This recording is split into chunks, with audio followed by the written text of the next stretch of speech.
Welcome to the Cornbread and Kool-Aid podcast for fans of the Detroit Lions, fans of Detroit sports, fans of football, and my personal friends. Late night game. It is Thursday, week 14, and the Green Bay Packers showed up in town. That's always fun. That's always exciting. So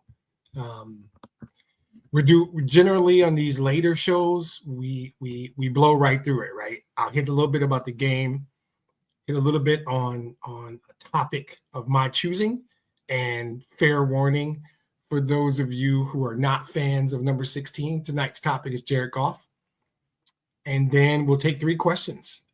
And I know it's late, but the whole point of this podcast is that energy and that reaction right after the game. And so there are people I see who are here. Thank you for being here.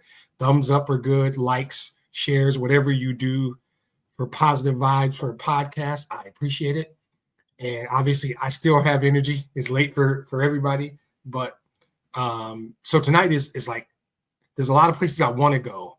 And I don't know why I feel compelled to keep it short, because that's usually not truthful. I'll just go. And if I rabbit hole and end up doing an hour, I end up doing an hour. But we always acknowledge the super producer extraordinaire, the godfather of the podcast, Mike Ward. So I'm one of those fans that uses the term we and as if I'm a part of the team. There are people who are very annoyed by that. I don't actually care. I'm a fan of this team. It is a big deal. So for me, it's a we thing, right? All right, let me work out a little technical.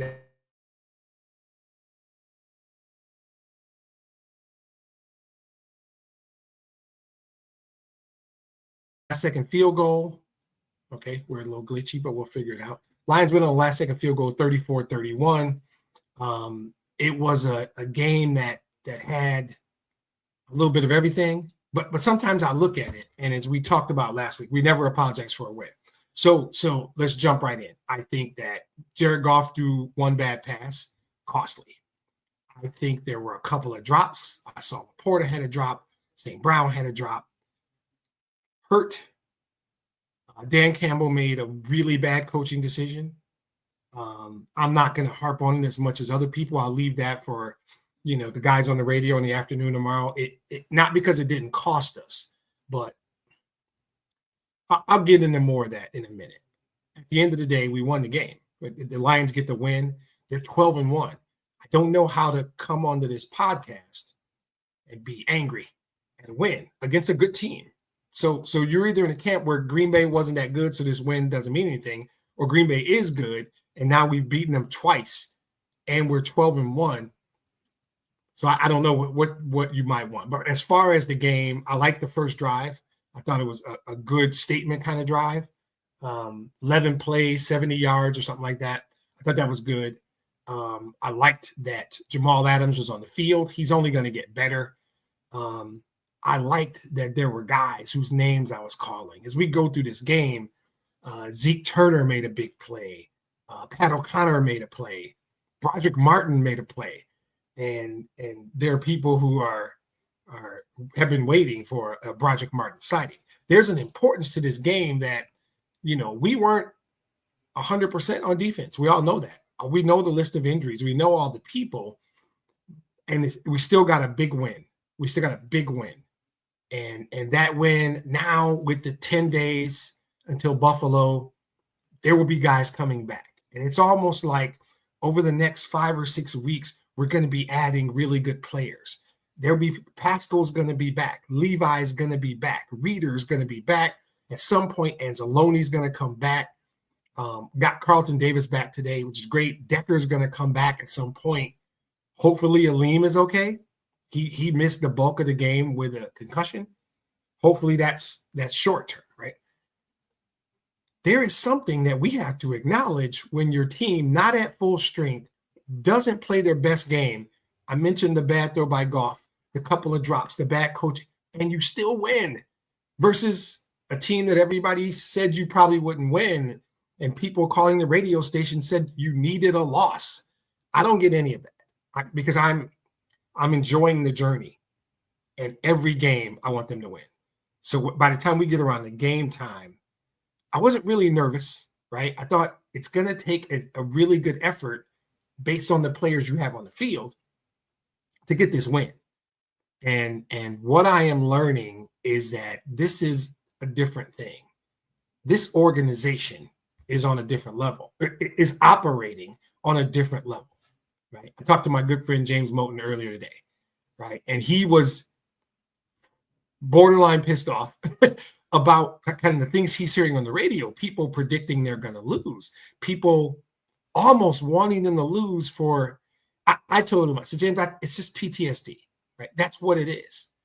We don't know how to have the best football team in the league because none of us have ever known what it's like to have the best team in the league. We just don't know. So I'm not even upset about it. I don't fundamentally, I don't understand it because I just look and I see what I've seen for the last 2 seasons. And you have to think about the record, right? This team is 24-6. 24-6 in the last 30 regular season games. 26-7 if you add the 3 playoff games last year.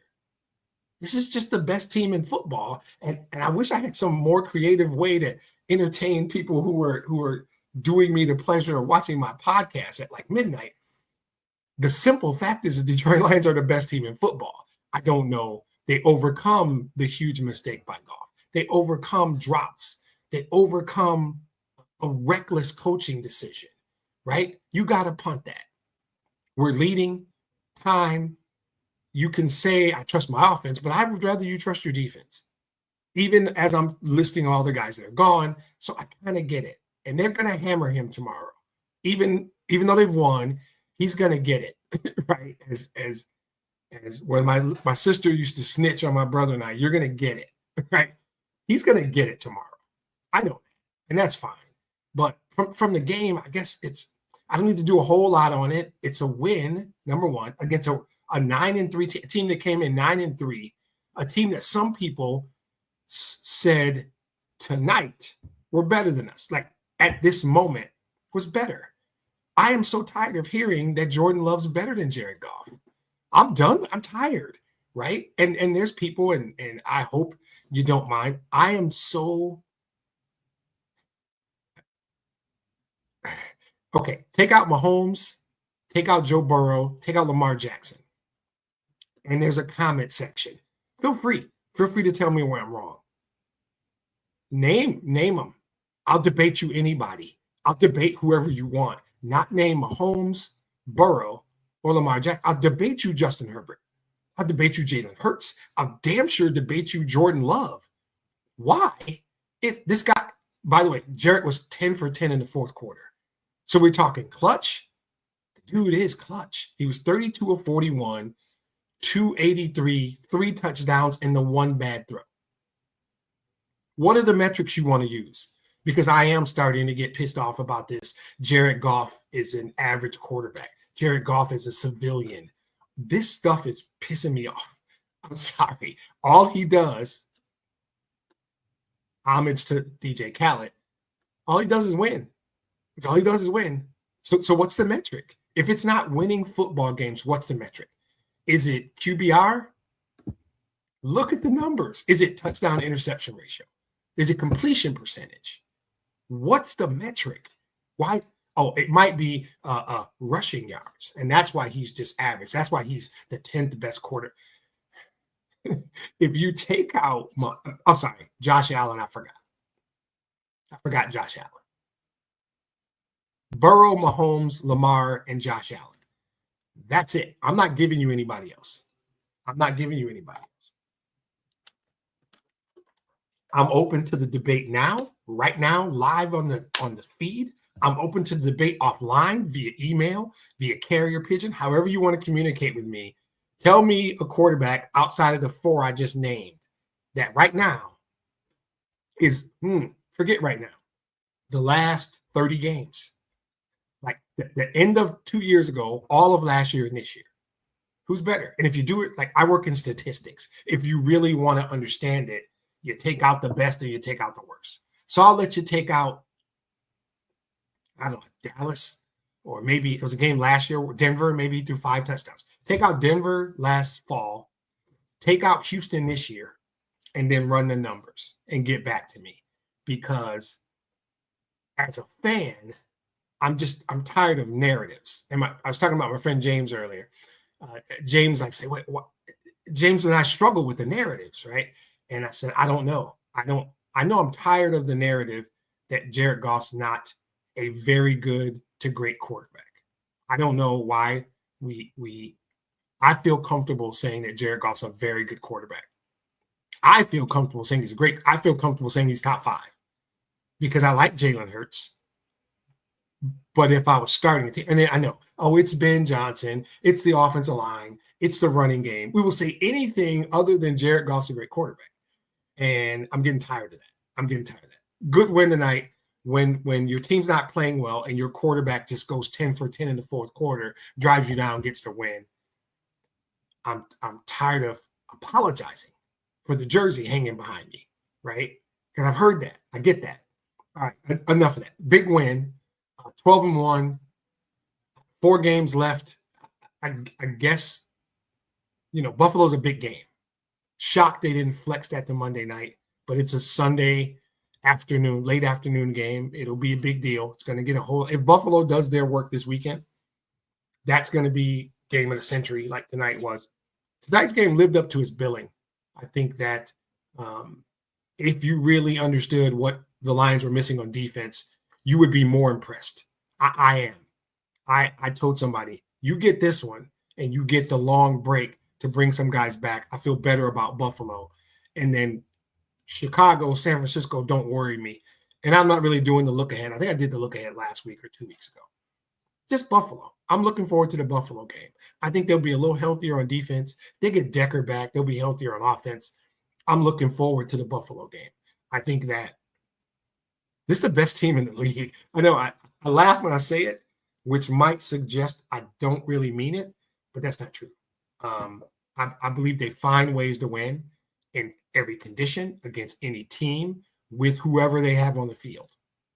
Because even if guys don't come back, the guys they brought in, Quan Alexander and Jamal Adams and Jonah Williams, these guys will be 10 days better, right? And I think that's a big deal. So a big win. I'm really sick of having to apologize for Jared Goff. I'm done. I'm done with it. Jared Goff's one of the 5 best quarterbacks in the league. And I'll talk about Jalen Hurts. Don't throw Baker Mayfield or Geno Smith at me. I don't want to hear that. I'm not having that conversation. I'm not, so I don't know who it is. Russ? No. I like Russ. I wouldn't take Russ right now over Goff. The Russ of the last 2.5 years or the Jared Goff of the last 2.5 years. No disclaimers about the OC or the offensive line. So I'm going to take a few questions, see what the people who are still up are feeling, and then we're going to get out of here. Let's see. First question. How exactly do you believe the Lions are overcoming the injury issue? It's a great question. I think that I have consistently talked about the organization, right? I love the team, but I am in love with the organization because this isn't a one-off, by the way. They're built. This is sustainable. That's really exciting to me. I'm enjoying every week, every journey, every 3-hour block of gut-wrenching excitement. But at the same time, I know with the extensions. So the answer to your question is it is an organizational thing. They have built a culture that if you come in here, you feel like I owe my brothers, I owe my coaches, I owe the city, I owe the fans. I got to go out and do my best. And you don't have to be a superstar. You don't have to be the guy that wins the game. Go out, Pat O'Connor, and win a couple of reps. Give me one TFL. Was it Pat O'Connor? Somebody made a play today. Oh, man, I can't remember who it was. Just beat his man, busted up a play, and caused Jordan Love to have to float to the left and throw an incomplete pass, right? I think that go out and win your rep. That's the term they say, win your rep. And maybe Jamal Adams only plays, I don't know how many plays. Maybe play 8 plays. But if on those 8 plays, he won 6 of those reps, he did his job. And if Pat O'Connor did the same thing, if Quan Alexander did the same thing, if Al-Qadim Muhammad does the same thing, if every one of these guys, Jonah Williams, does the same thing, that's a team. That's a culture. I'm here to do my job. And on a given day, your job might be 7 plays. Your job might be 20 plays. You can't be Hutch. Nobody's asking you to come in and be Hutch. But if together in the aggregate, all 5 of you guys can give us a total production approaching Hutch, win your rep. And I think that's the culture. And I think tag that with the best GM in the league. I like Howie Roseman, but the best GM in the league who knows how to go get players who fit that culture. Quan Alexander isn't here because he's a bum. Long Jr. isn't here because he doesn't fit. These guys fit what we're doing. They talk to these guys. AG knows Quan Alexander from New Orleans. Al-Qadim Muhammad, I think, was with them in New Orleans. So they know AG and Dan Campbell are on the same page as to what kind of players can help them do what they need to do, whether it's a guy who can drop into coverage from the linebacker spot, a guy who can blitz from the corner and a too high safety, whatever the terminology is, they know what they need in certain packages. So they sit in that meeting and AG says, oh, I could really use a guy who can do this one thing, these 2 things. And it is the job of Brad Holmes and his staff to say, okay, there's a guy on Denver's practice squad. Look at his film. We think he can do that. Is that something we should do? And they bring that guy in. They sit that guy down and says, you're a Detroit Lion now. This is what we do. And all we need you to do is this. Just do this. And even like an early play, Jamal Adams held contained on the outside. And Jacobs had to cut back. He cut right back into the arms of, I want to say it was Aleem McNeil. That was Jamal Adams winning that rep. He won that rep. Zadarius Smith, first Green Bay play from scrimmage, wins his rep, gets a sack. Win your rep. And if everybody's got the same mentality, don't care what kind of game you had, when I need a big play, where's 14? Where's 14? 14's going to win. 14 dropped the pass today. Right? He didn't drop him. And I was like, ooh, that's a legitimate drop. He should have caught that.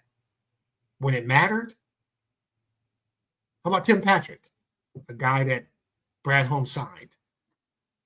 Tim Patrick just 3-4 plays a game. He just makes the catch, wins his reps. He does his job. That's the culture of this football team. And you have a GM who understands the fit because they're all on the same page. They're all pulling them from the same rope, whatever weird analogy you want to use to describe a group of people who are all working toward the same goal. A goal set out by Sheila Ford Hamp, a goal developed by Chris Spielman probably, and a goal being executed at every level. GM, coach, coordinators, quarterback, everybody. Love the organization. So my short answer to you is when your organization is right, when your organization is this robust, this aligned, you can bring in guys who can slide into a spot and do their job. That's fundamentally how they're getting past this, because they weren't supposed to win tonight. They weren't supposed to be able to win because of their defensive deficiencies tonight. And it just doesn't matter because they brought guys in 3 or 4 days ago who made plays tonight. So second question. How do you feel about the national narrative? Assuming that sort of the national narrative about the Lions, right? I personally, for those of you new to the podcast, I guess I better explain it. I have an unnatural hatred for the 4-letter, right? I call them the 4-letter devil. I don't think the 4-letter network has been as concerned about the S in their name, that I believe stands for sports, as much as they have been the E in their name, which stands for entertainment. So that company parades clowns out there to do dances and yell and scream and do all kinds of stuff that just doesn't appeal to me as a fan. That network, the 4-letter, has never really given a damn about Detroit sports across the board, certainly not the Lions. I will grant that until a year and a half, 2 years ago, might have been warranted, right? That network had a clown on there saying, take the Thanksgiving Day game away. Personally pisses me off. If you are from Michigan, you understand that game's a big deal. It's not just a game. You don't take that game from, I was pissed, right? I'm not a fan of the four letter. In fact, about 2 months ago, I boycotted. I don't watch the four letter almost at all. What I will occasionally do is go on YouTube and pull a clip because there's two people on that network that not only do I not hate them, I like them very, very much. And I will go out of my way to watch their content. They are Ryan Clark and Dominique Foxworth. To hell with everybody else on that network, right? That network at some point became the Dallas Cowboy Morning Show. And they would find a way. And you know what? Tomorrow morning, they're going to get up, no pun intended, and they're going to talk about how the Packers lost. They're going to talk about how lucky the Lions are. They're going to harp on Dan Campbell's decision, and they're going to talk about how great Philadelphia is, how Green Bay deserved to win that game. And they're going to do that for 15 minutes, and then they're going to talk about the Dallas Cowboys for 45 minutes. I don't care. Like, I'm done with that network. I don't need them to get content. I don't need them to get news. I don't need them to put another person on the screen talking, telling me how I'm supposed to feel about my team. I don't need that. I've watched every play of every Lions game for X number of years. Too many to call. And I'm not the only one. Some of you probably watching now feel the same way. I don't need some idiot who's not a Lions fan, who doesn't really watch the games, jumping around, yelling and screaming, telling me whether or not my team is good. I know my team's good. You know how I know? Because they got a 12-1 record and they've beaten everybody. Everybody you said they wouldn't be. All of you predicted they weren't going to win tonight. They won the game anyway. It doesn't matter. And it's not just about this team. This is the best organization in football right now. And I won't disrespect the Eagles. I got friends that are Eagles fans. The Eagles have a great GM. The Eagles did some smart stuff. I don't love their coach. I don't love their Oh, I love it. I love it. So one of the good friends of the show is Andy, right? And according to Andy, I need to take a breath. But Andy knows me. He knows what's happening. So I think he joined late. One of the questions, Andy, was from a listener who asked me what I thought the national narrative would be. And so I went on my ESPN rant, which I have been prone to do because I am not a fan of the four letter. So I think that it'll be normally how they treat Detroit. So somebody on that network ranks them high. But even not just a four letter, all this week locally, I've been hearing this angst. People saying things that don't make sense to me, like we need a loss. The guy said we need to remember what it feels like to lose. This would be a good loss rather than losing in the playoffs. You know what? I'm done losing. I'll take no losses. Do I believe they can run the table? Yep. Because I think they're the best team in the league. They're winning games when they're not at full strength. They're winning games in bad weather. They're winning games when they don't play well. They're winning games when their quarterback makes a horrific mistake, when the head coach makes a reckless decision, when they drop a couple of passes, and they still win. They just keep winning. And I don't know how you want me to process that they're not the best team in the league. I've seen 7 Kansas City games, and Kansas City is still Kansas City. They have a trophy room in Missouri. I will not disrespect them. I actually like the Eagles. I don't like the Eagles coach, but I like their talent. But if that game's in downtown Detroit, I like my chances. I do. So to answer your question, Andy, I'm a little bit hyped because somebody brought up the four letter. Well, he kind of brought up the four letter, but it's not just there. You know, tomorrow the dude, everybody's favorite afternoon radio guy, is going to tell you they didn't deserve to win, and he almost cost them the game. And if they do that kind of stuff in the playoffs, they're going to lose to better teams. Well, I thought Green Bay was supposed to be like the third best team in the NFC. Green Bay was supposed to be a threat, right? And we just beat them twice. And I'm not saying it was easy, because it's never easy, because it shouldn't be easy to beat a good team because they're good. But if you're better, you still beat them. You still beat them even when you got a bunch of injuries. You still beat them even when you make a couple of bad decisions or bad throws, like, you still beat them because you're just better. You're better at the coordinator position. You're better at the head coaching position. You're better at quarterback. And yeah, Andy, I did a whole thing on Goff. You'll be glad you missed that part. I did a nice rant on Jared Goff. You can go back and rewind it, buddy. Check it out. I don't understand the angst. I'm enjoying the ride, even if I don't look like it right now. I'm enjoying this so much.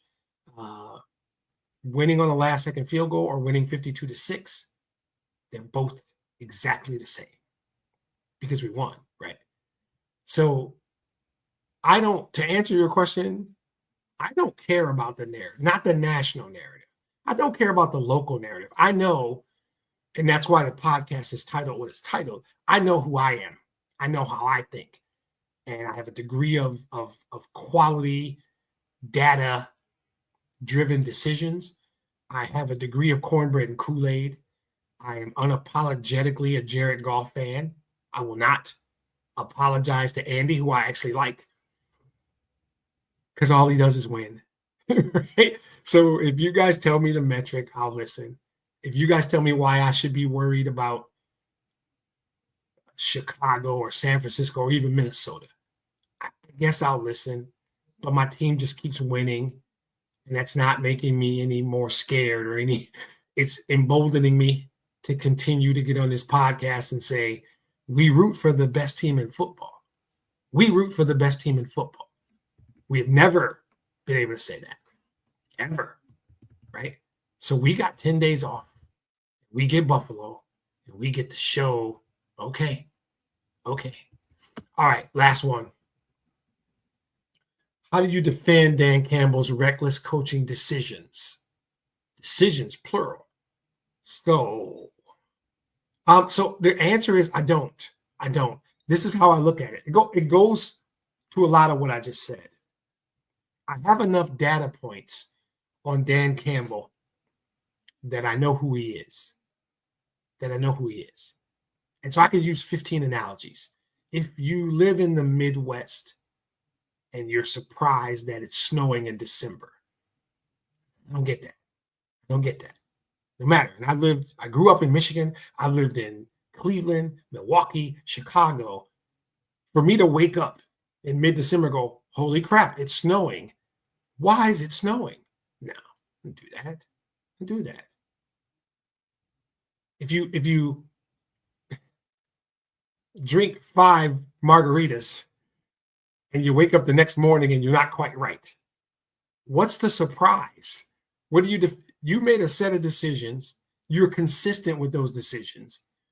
This is who Dan Campbell is. We take all of it. I take all of it. I don't apologize for his decision making.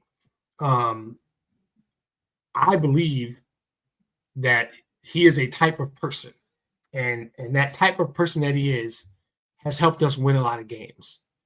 I think that sometimes, and I didn't get to hear his explanation, which I imagine he did. They're going to ask him in a press conference why the 4th down at your own, feel like it was 35-ish, could be wrong.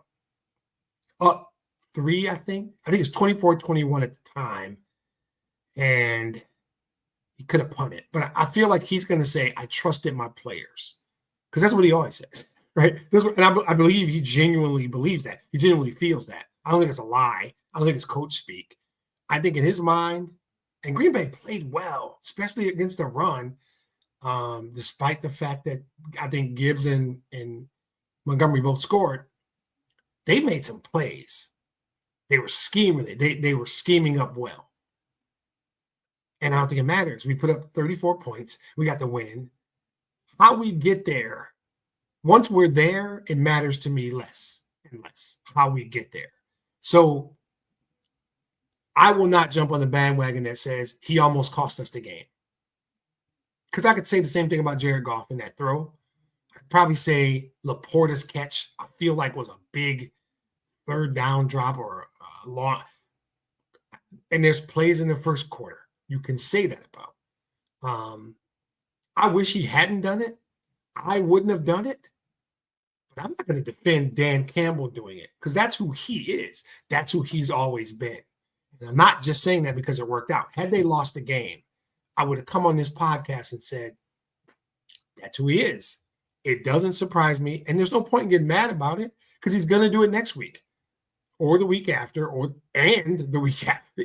That's who he is. So I take the approach with Dan Campbell and fourth downs or fake punts or as he is who he is. He's consistent. We know who he is. You know what happens in December if you live in Metro Detroit. And if you don't own a shovel or you don't have gloves and you want to get mad at the snow, you can. You can. That's who he is. And he is not going to change. And I think more times than not, I'm going to both agree with whatever he did and I'm going to like the results of what he did. And I'm not going to be a hypocrite and blast him in the times it doesn't work. So that was a really long answer. I don't think you should be shocked. I don't think you should expect it to change. And it will cost us one day. And if your argument is he will do that in the playoffs and cost us a playoff game, I would say to you that, yes, that could happen. That is the deal when Dan Campbell's your coach. That's the deal. When you buy that house in Metro Detroit, that's the deal. You understand what December, January, February are going to be like. That's what it is. Dan Campbell's our coach. And we don't get to – you can, and there will be. Like I said, you can turn the radio on tomorrow afternoon. One of those idiots will focus on the fact that play could have been costly.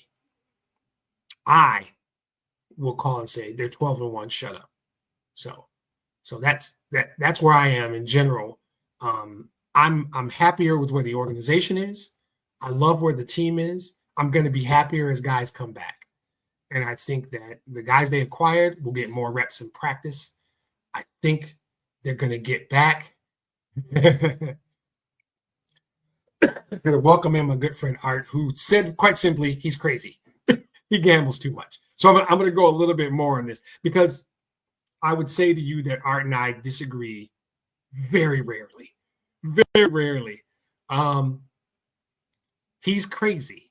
I almost would push back and say, is he? Or then he's always been crazy. Was he crazy 2 years? He was crazy last year when they went to the NFC Championship game. So maybe I'm just excusing the crazy. There could be a touch of cornbread because they won. I wouldn't go as far as Art. I would say that was a bad decision that I didn't agree with, but I wasn't necessarily shocked. And I know it's going to happen again. I guarantee you it's going to happen again. We all know it's going to happen again, right? So I would say buckle up. And I still haven't gotten anybody in the comments tell me a quarterback better than Jared Goff, not named Burrow, Mahomes, Allen, or Jackson. And I'm still waiting. And I got to go to work tomorrow. And I'm not staying up all night. I feel like maybe I won. Maybe I made a point because there's quite a few people listening, and I appreciate each and every one of you. Appreciate the thumbs up, the hearts, the likes, the reposts, whatever it is you do for me. I appreciate it. We're going to go out with Art calling our head coach a crazy person who gambles too much. And he almost cost us the top seed. All the things Art's saying is true, except it didn't work out that way. So he might cost us the top seed later in the year or something worse. But I hope he goes back and reflects. And I would love to hear the answer to the question of, Dan, if you could go back, would you do the same thing? I think the answer is going to be yes. But I'd love to hear it. So, yeah, I'm going to keep it short tonight. I appreciate everybody listening. As always acknowledge the super producer. We got another one, guys, 12-1. Don't be mad about the nonsense. We're 12-1. We're 12-1. We're the best team in football. We're 12-1. So let's enjoy it. We can watch Philly or Minnesota or somebody over the weekend because it matters. And then get ready for a nice one. As Andy said, Goff versus Allen might be interesting. And I personally would love it if my quarterback was to outshine. But I don't even think it's outshining him, right? If we are healthier on defense, I like our chances. I actually called the radio station today, and I told the radio station guy, he asked me why I was confident. And I said, because I think the best unit on the field tonight will be the Lions offense. And when the game is over, our score will start with a 3. And if they can score, and I think I might have even quoted 31 points, then they have a shot. Then they can beat us. But our number is going to start with a 3. So it's going to take that. And I'm not calling a Nostradamus I predicted it thing because I didn't. And I could do the thing that I like to do, which is tell you that if we don't throw that bad interception, if we don't give them a short field, 2 of their touchdowns were on short fields. If we don't give up the one big throw and he doesn't make the one bad coaching call, was this game really as close as it looked? That's easy to do, and I generally don't do it. I generally don't like when other people do it. But that's how football works. So we can do all the ifs, and Art's not wrong. That could have cost us a 1 seed. But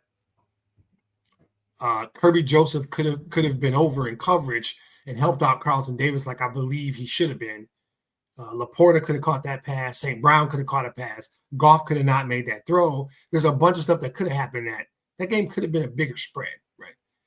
All I know is that we just keep finding ways to win, and I'm enjoying it. So I'm going to leave it at that for this week. Let's get excited for Buffalo. That'll be a podcast probably around 8 o'clock East, 7:30, 8 o'clock East.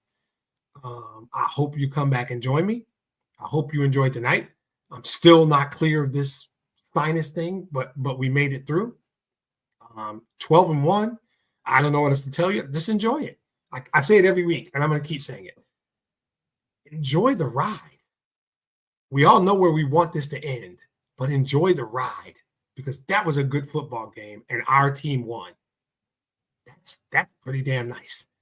Our team won a really good game. Then a lot of people say they wouldn't win. So I'm excited. Some guys are going to get healthy in 10 days.